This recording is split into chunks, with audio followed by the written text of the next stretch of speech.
Welcome to Trade Talks, Insight for a Changing World, a podcast by ICC Belgium and Deloitte, where we look at international trade from every angle, challenges, opportunities, and the latest trends. Hello everyone, I am Julie Deré, Secretary General of the Belgian Committee of the International Chamber of Commerce. ICC is known for promoting free trade, open markets, and multilateralism, which means that countries work together under common rules. This would, of course, be in an ideal world. Open trade has brought us a lot of prosperity over the years, but we all know that this principle is under pressure in today's geopolitically unstable times. And that brings us to the focus of our first episode in this four-part series on global trade.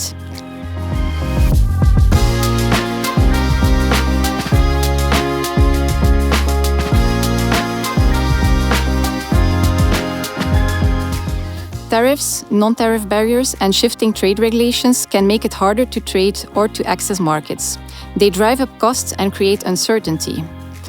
Yet, every challenge brings also opportunities. And by overcoming trade barriers strategically, companies can also build resilience, diversify their markets, innovate, and even gain a competitive edge.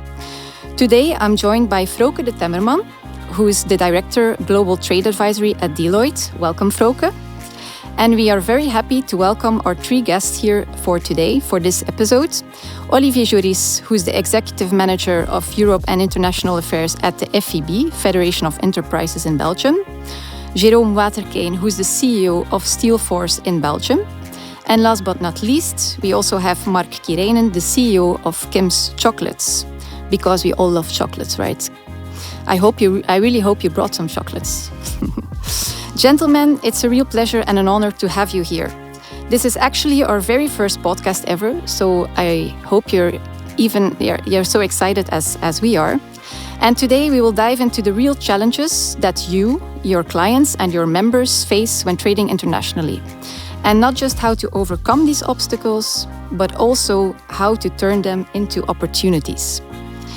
Olivier, the FEB represents over 40 member federations, together covering more than 50,000 companies. Could you briefly explain what the FEB does? And to set the scene, how would you describe the current state of the global trade environment for Belgian companies today?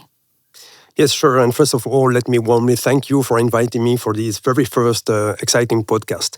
So the FEB does many things, of course, but regarding today's topics, the FEB closely follows trade-related issues within the single market, which remains our main export market, and beyond, global export and import flows with the rest of the world. As you know, the Belgian economy is one of the most open economies in the world. Just to give you an idea, the total value of our export represents more than 80% of the Belgian GDP. And many of our companies are involved in sophisticated global supply chains. But unfortunately, Belgian companies still face many obstacles and difficulties in their operations abroad. First, this is still the case within the single market, where companies are confronted with several barriers, like, for example, non-homogeneous transposition of EU legislations or linked to national requirements and sometimes protectionist measures by member states. And these kind of obstacles complicate, of course, the free movement of goods and services in the world. But our companies operating globally also face several difficulties, and you already mentioned a few. They are confronted with rising protectionist measures and unfair competition, for example, due to foreign subsidies. Companies also have to navigate turbulent times due to the rising geopolitics and trade tensions, including among allies, like between the EU and the US. And they also have to fulfill new obligations or compliance requirements that can be linked to sustainable development. Refer, for example, to due diligence obligations in the supply chains or heavy reporting obligations, or they are linked to export restrictions or even international sanctions. So I don't want to be too pessimistic, but this is the new reality our companies are facing. And of course, as you mentioned, there are opportunities, but the world has become more complex and less predictable. Absolutely, and thank you for setting the scene. Jérôme, you're the CEO of Steelforce, a Belgian origin steel trading company headquartered in Antwerp, but with offices and operations worldwide. Could you also give a short overview of how Steelforce operates and how international trade has changed for you over the past years? Yeah, thank you, Judy. It's a pleasure to be here. So just to give you an idea, so Steelforce is a global trading company with Belgian roots, indeed. We started from Antwerp, exporting to Africa in 1989. But today we are trading in about 115 countries worldwide, with 15 offices across the 5 continents. Our core business is back-to-back trading. So sourcing steel from key production hubs like China, Japan, Southeast Asia, Turkey, and finally delivering it to markets like West Africa, Central America, or Europe, just to name some important areas. Over the past years, yes, international trade has become much more complex. First, there are the geopolitical issues. So the war in Ukraine was very important for us. The situation around the Iran and the Gaza Strip. The stress that also this creates around the vessel attacks from the Houthis in the Red Sea, and several political coups in West Africa. All this has played a determinant role towards the trade. So we have, however, seen a shift from open markets to more fragmented protectionist policies. So we are quite for open trade because that's where we live from. But okay, this is our new reality. So this is driven by the protectionism to defending domestic suppliers, and pushes us to navigate around more complex legislations like the EU quotas, the anti-dumping, and tariffs all over. So even specific hidden import barriers appear from some countries.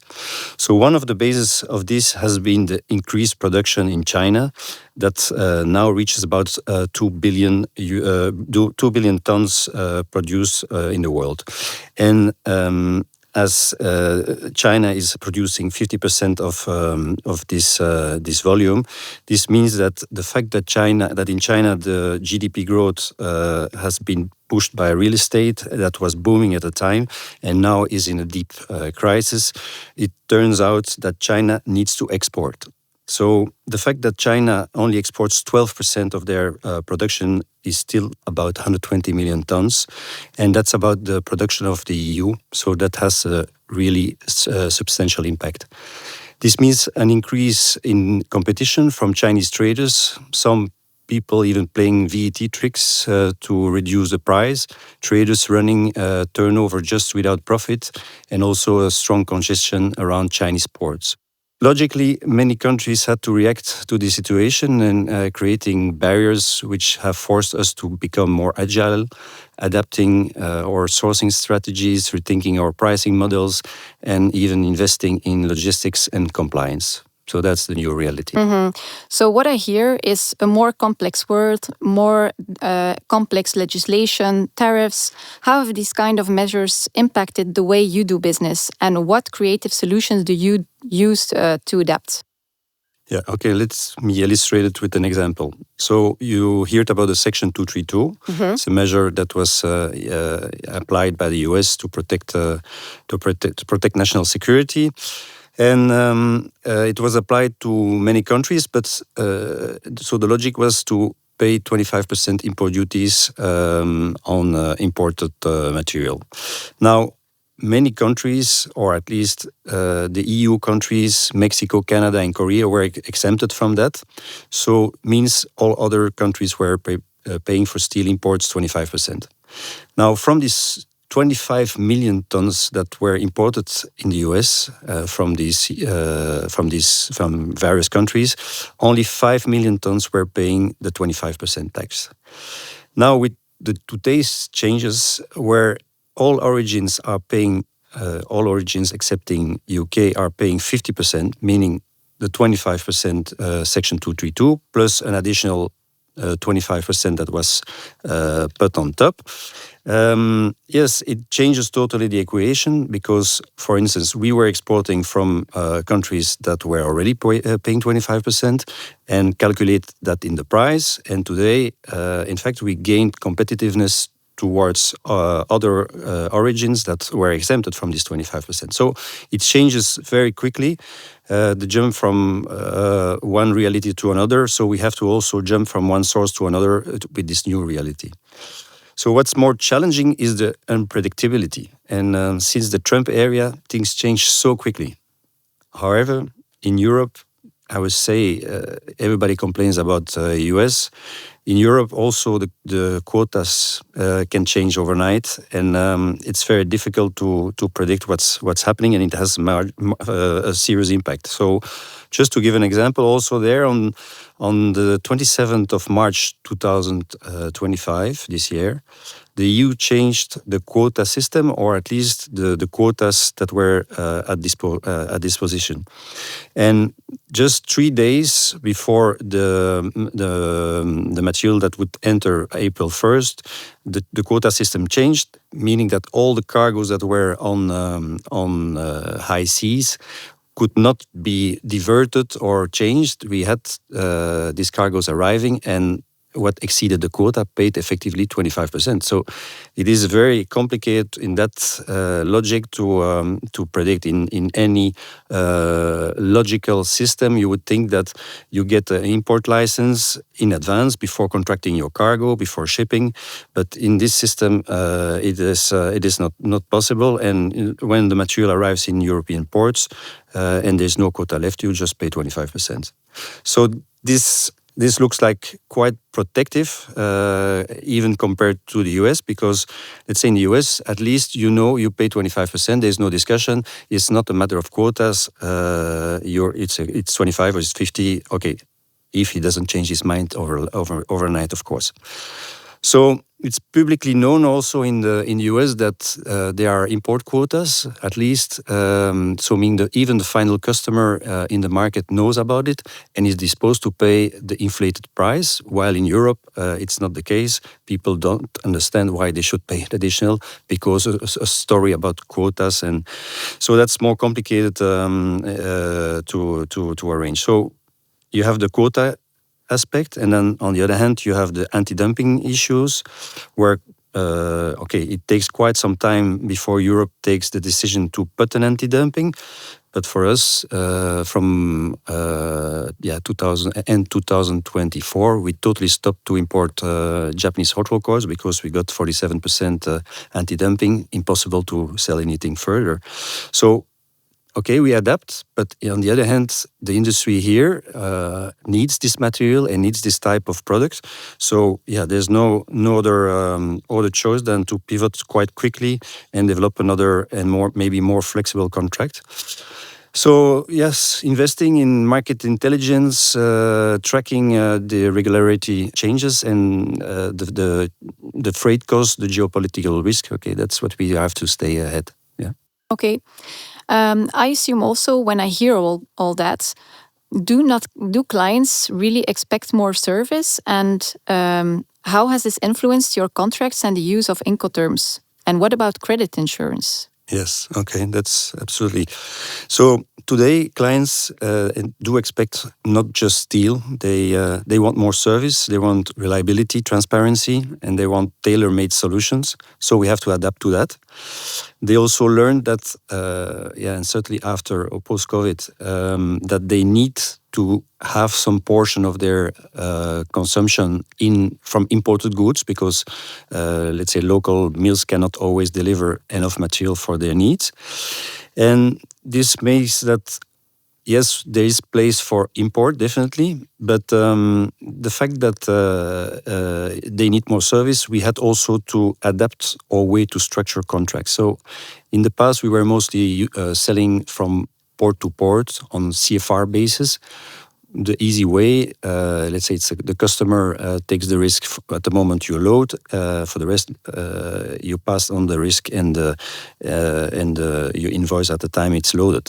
Now, customers need DDU, so delivered duty unpaid, the DDP, DAP as examples.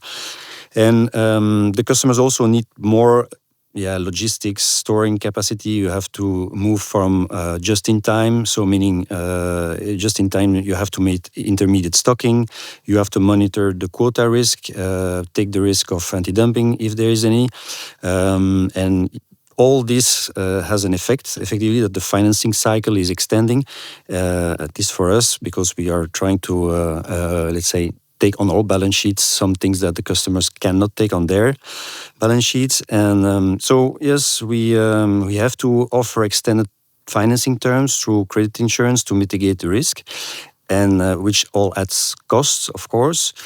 But yes, it somehow we need to add that cost because we need to take this credit insurance to make sure that also our financial partners are at confidence.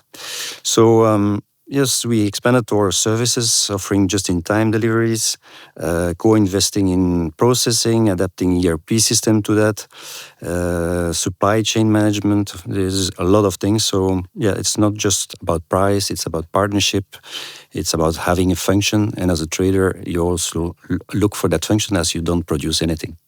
You also mentioned logistic, but let's talk about the Green Deal and how does these affect competitiveness for your company?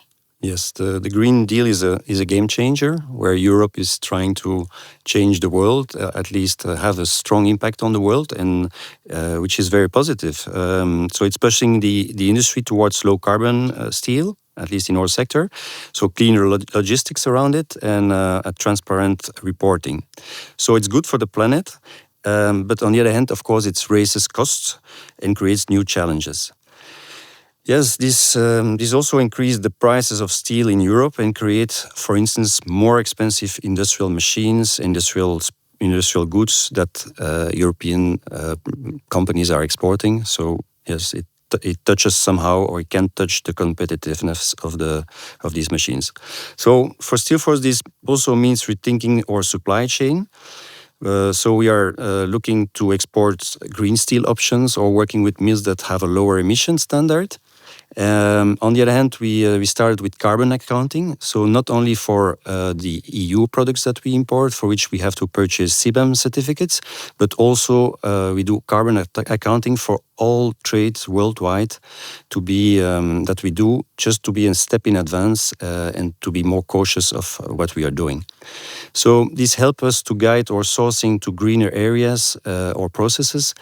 And although many of our markets, like in Africa, are more concerned about having a roof on their head instead of having no green roof, because it costs more.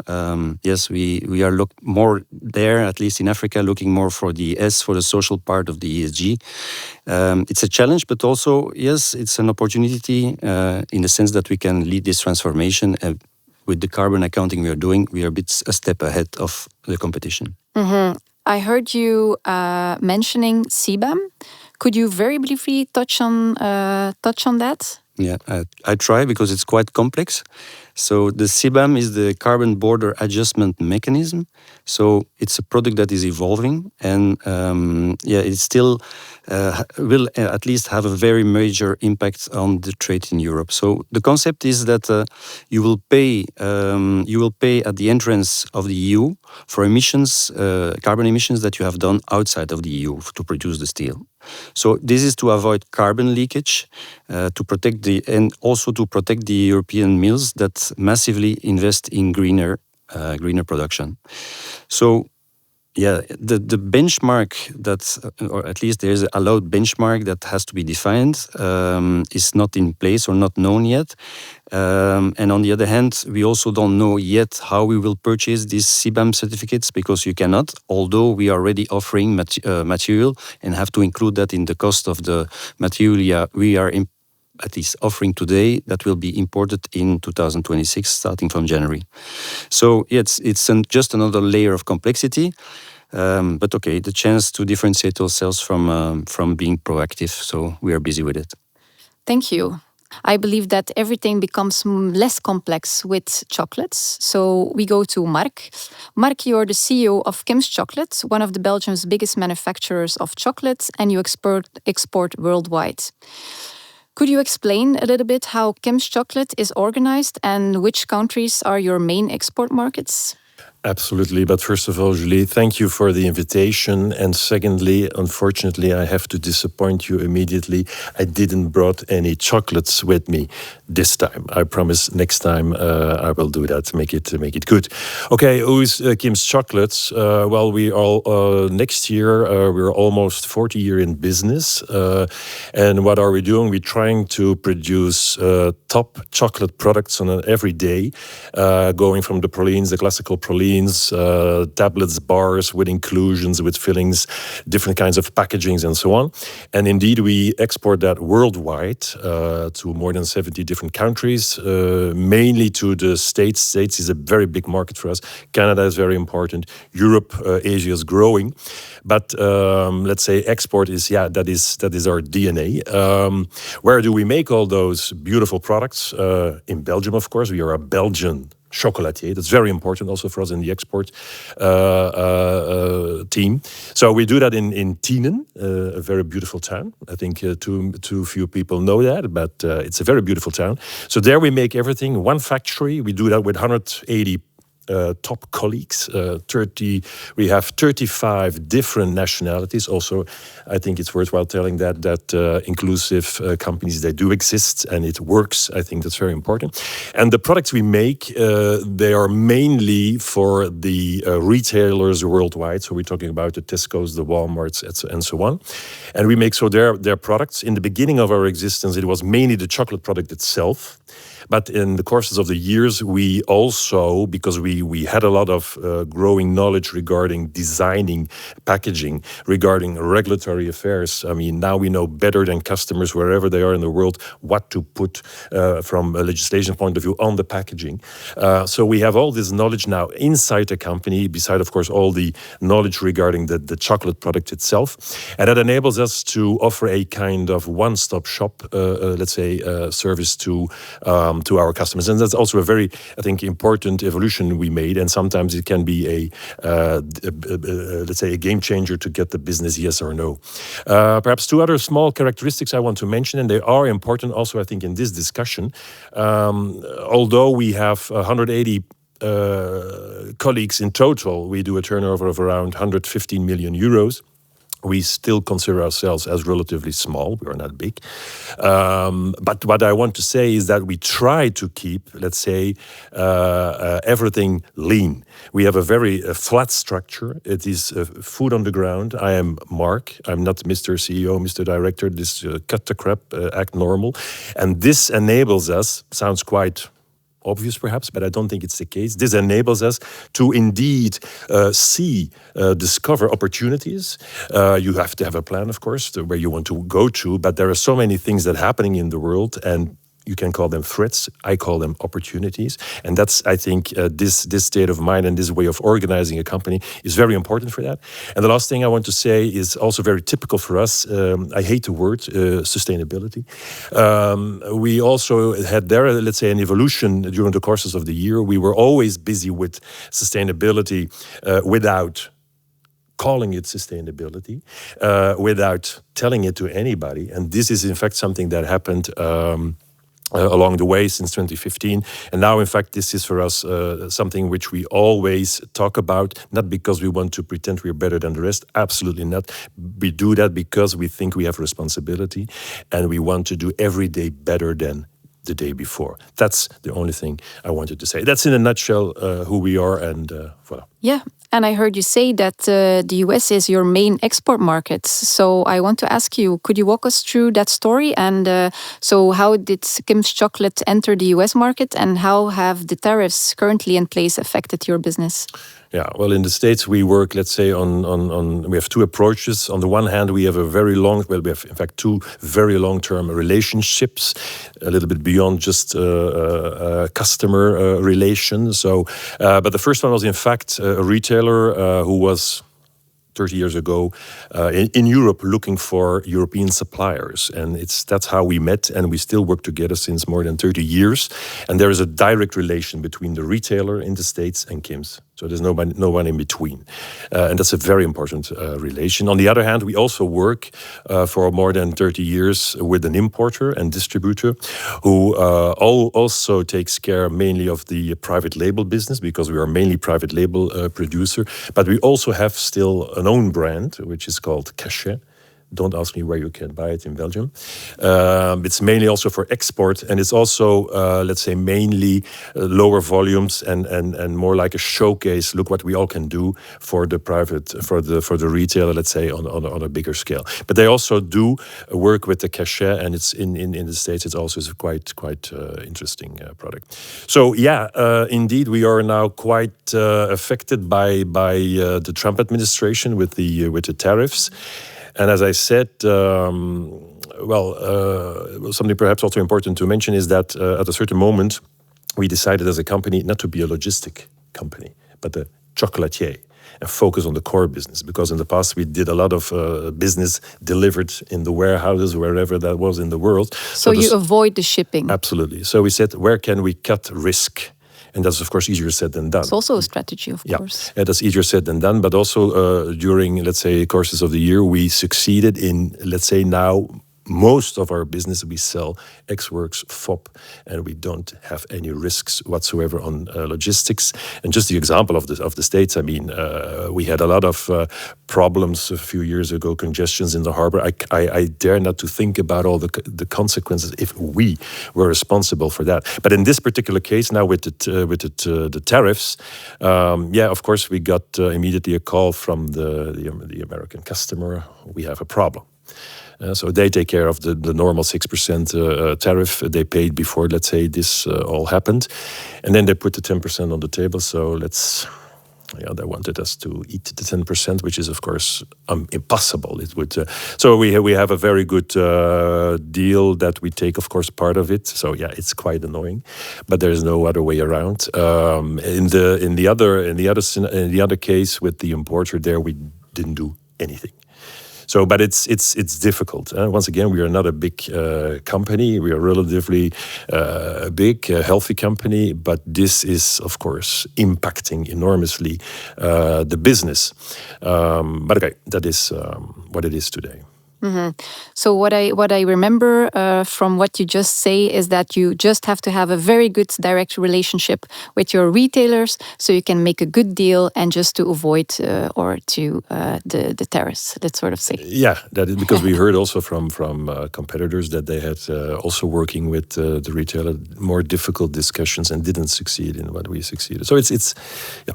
No. All right, but do you have any other trade barriers or hurdles that you faced, or and what strategies have you used to adapt and remain competitive? Where do we start, Julie? I mean, if I just look back to 2020 with the start of COVID, I mean, we had a lot of challenges. Can the factory continue to produce because of people falling sick? We had... Of course, the complete disruption of the supply chain with the invasion of Ukraine. We have now the cocoa prices going through the roof. I mean, it never happened before, and as we speak, continues. We have now the tariffs with the Trump administration. So, and as we are a food producer, of course, we are very impacted by regulations everywhere, and that's good. I think that's a good thing that people's food is very well, that regulation is there.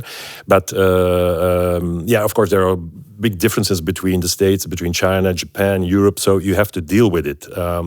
It's not always easy. And also within Europe, for instance, we have one uniform legislation, so to speak. Well, that's yes, but on top we have also each country, or a lot of countries which have on top of that still their own legislation, which makes things very complicated.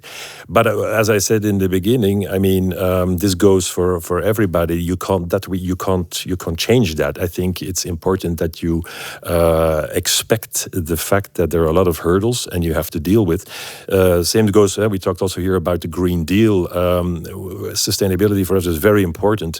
In our sector, and now the EUDR legislation regarding deforestation is coming up for the 1st of January 26. All those things we do let's say we find these things are the good things to do. but you have to pay attention, of course, because if Europe is the only one who's doing it, and the Chinese and the Americans, they are laughing at us, then it's not a good way to go. It's even a stupid way to go. So it's very challenging, and I would say that the only certainty we have nowadays is the fact that the world is uncertain. The uncertainty. The only certainty is the uncertainty, and I mean this is and will be here to stay. So better get used to it and be prepared. Yeah. Be prepared, absolutely. Frauke, you're a consultant at Deloitte. You have a broad overview of the challenges that companies face in international trade. From your experience, what are the main issues that Belgian exporters are currently dealing with worldwide? And what solutions do you typically propose to your clients? I think in general, just trade regulatory complexity. It's also what we heard, in the past conversations. It's partly linked to geopolitical tensions, negotiations amongst the largest global economies, but also just new regulations, new guidelines linked to sustainability, and just broadly ESG pressure. It becomes very complex for exporters, but also for importers to find the accurate information, to stay ahead of the latest developments, understand the impact of those new regulations, and predict also the duty burden on their products and the supply chain. So I guess that's really what we see as the biggest challenge, so to speak, of companies in international trades. The solutions then that we propose, they lie in what we would call building maturity and resilience in the space of trade. And although it may sound a bit counterintuitive, according to me, this starts really with having visibility in the supply chain and having your customs basics under control. And with customs basics, I mean correct classification of your products, also a solid determination of your country of origin, and a correct customs valuation. So having those basics under control, that's really the key to start building that resilience. And once that is in place, there is room to start looking into optimizations, special customs procedure, usage of free trade agreements, harmonizing your customs operating processes, having an aligned transfer pricing model, and obviously looking beyond optimal application of artificial intelligence and also broader technology. Now, let's talk tariffs, because we can't avoid tariffs nowadays. When we focus on these current tariffs introduced under the current US administration, could you give us a brief overview of the framework agreement between the EU and the US regarding tariffs? Yes. Absolutely. So the core of the agreement is, I would say, the establishment of a 15% tariff ceiling on most EU country of origin exports to the US. This is a significant reduction for most of the products, especially for sectors like cars and car parts, where previously tariffs as high as 27.5% or even higher, up to 50% were faced. So that is I would say really the core of that agreement. But additionally, also the US agreed to apply only the MFN tariff, which is generally lower than that 15%, on certain sensitive EU products such as aircraft parts, but also generic pharmaceuticals. And that starts as of the 1st of September 2025, so very soon.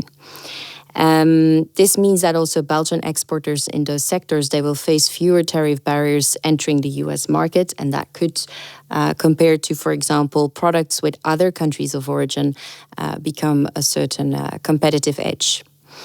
On the other side, the EU, they will eliminate the tariffs on all US industrial goods and provide a preferential market access for a range of US seafood and certain agricultural products.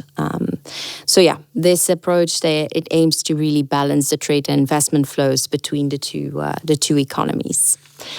One last thing, I think, looking ahead a bit, obviously, this is a topic that is one to really watch, also further develop in the coming weeks and months. And what companies can also expect is that there is going to be quite some detailed implementation from an EU point of view still happening. So definitely one where it's important to stay well informed about what's going to be introduced, but also other regulatory changes, and be prepared to adapt as the deal is fully enacted. Mm-hmm. Olivier, I think you want to add something to that. Yeah, just to say that so far we have mixed feelings as regards the deal and what has been announced over the last days. Let me remind you that the US is our fourth largest export market and the first one outside the EU. So, of course, a very important trade partner. So we are relieved that a real trade war could be avoided. This would have been a real lose-lose scenario. As you know, President Trump was talking at a certain moment of additional tariffs of 30% and even 200% on pharmaceuticals, which represents half of what Belgium exports to the US. So that's a good thing. On the other hand, some of the new tariffs, import tariffs that have been introduced are significantly higher than the situation as we had still at the beginning of the year. So for many sectors, this is a very bad news. Let's be honest. So we will really have to closely monitor the situation in the coming weeks, in the coming months, and also to monitor a potential reorganization of global trade flows due to these tariff and trade tensions globally. So mixed feelings so far. Okay. When we look at free trade agreements, because free trade agreements is something that creates opportunities for our companies, and mainly for three reasons. They open up new markets, they help reduce barriers to trade, and they encourage investment. Olivier, could you share your perspective on this, and what other advantages or positive aspects do these free trade agreements have for Belgian companies? And how can companies take full advantage of these existing free trade agreements? And thank you very much, Julie, for touching on this topic that's sometimes very sensitive in Belgium. But first of all, let me say that for us, far beyond words like reshoring, deglobalization, and other ones, the key word for us is diversification. In other words, being more agile and reducing problematic dependencies regarding export markets or regarding the supply of components and critical raw materials, for example. And this is precisely the reason why the European Commission, is negotiating or modernizing trade agreements with the rest of the world. By tackling tariffs and non-tariff barriers, these agreements aim to improve market access, facilitate import, and reduce the cost and formalities of doing business between two parties. They also create new business opportunities for companies, for example, regarding the participation of companies in public procurement in third countries.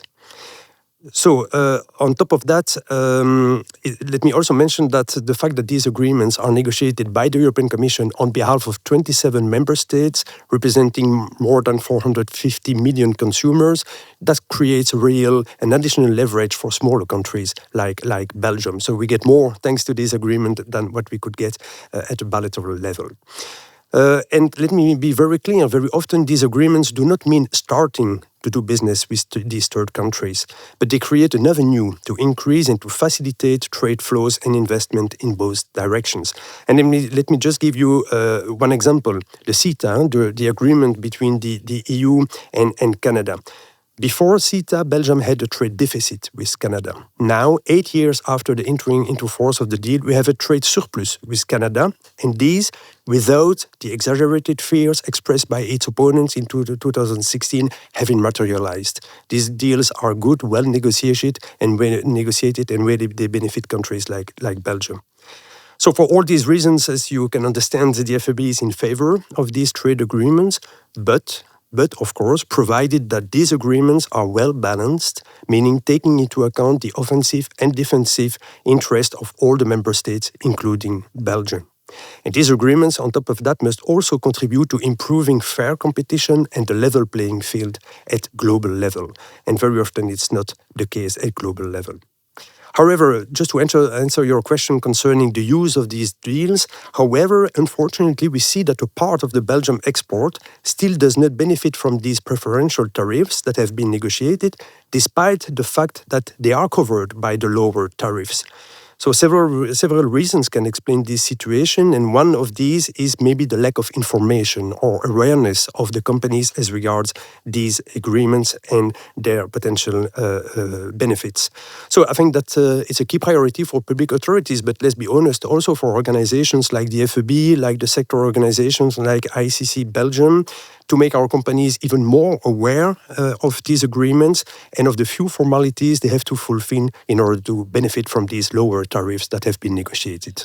Absolutely. And I think it's very important that these free trade agreements are negotiated, because most of the exports are going to take place outside of the EU, right? But very interesting discussion. I'm sure we could talk for hours. But I would say, to conclude, I would like to ask each one of you to share one piece of advice or one tip that you wish you had known yourself.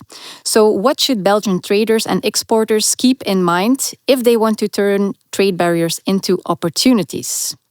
Frauke, I would say let's start with you, because ladies first. Okay, perfect. I would say be proactive, not reactive. Starting when it's difficult to really decide on which topic now to tackle first within the space of customs and trades, I would really start with the no regret activities, and very often they're found in your core customs topics, really classification, origin, and customs valuation.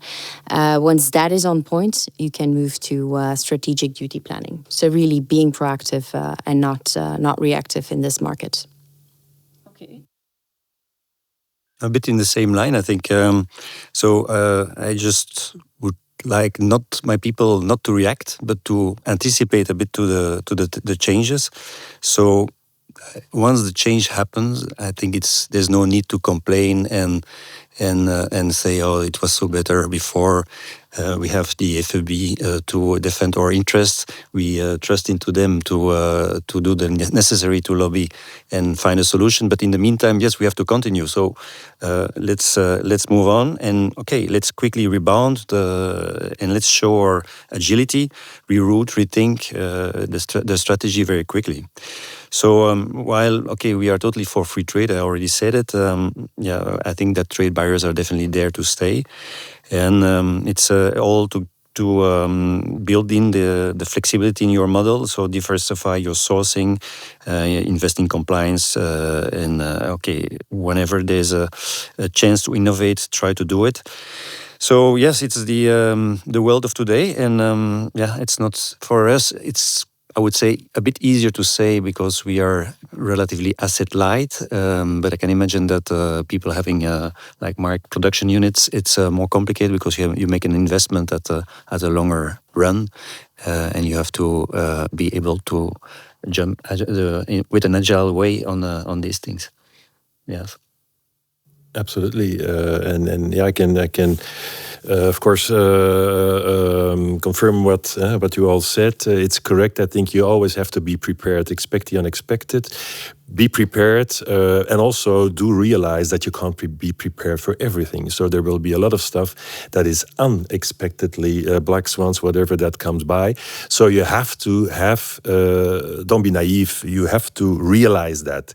What I said, since 2020, one crisis after the other, a roller coaster of crises. In our case, will it now be done? Will it now be over with after, let's say, the tariffs? No, for sure not. After this crisis, there's another one coming up. So take that in mind, be prepared, and also accept that you can't prepare for everything, but stay also flexible, stay agile, because that is absolutely a must. Olivier?